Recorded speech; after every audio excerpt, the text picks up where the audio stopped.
Yo, sa dami ng mga problema ng aking kinakaharap, minsan gusto ko nang sumuko at hindi na magpanggap na masaya't nakangiti na para bang walang problema. Lumaban man ng patas, ganun pa rin ang sistema. Walang kwenta na ang buhay, yan ang sabi ko noon. Ngunit kumapit, nagtiwala lang sa Panginoon. Madapa at masugatan man ako sa tinatahak, alam kong to'y pagsubok lang at di niya ko ipapahamak. Patawad po Ama kung ako'y makasalanan, at salamat po Ama, hindi mo ko pinabayaan. Ikaw naging sandalan nung ako ay balisa.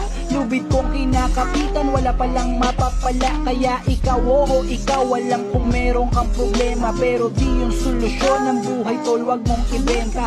Maraming paraan, samahan mo lang ng dasal. Kakaiba pakiramdam kapag si Lord ang nagmahal.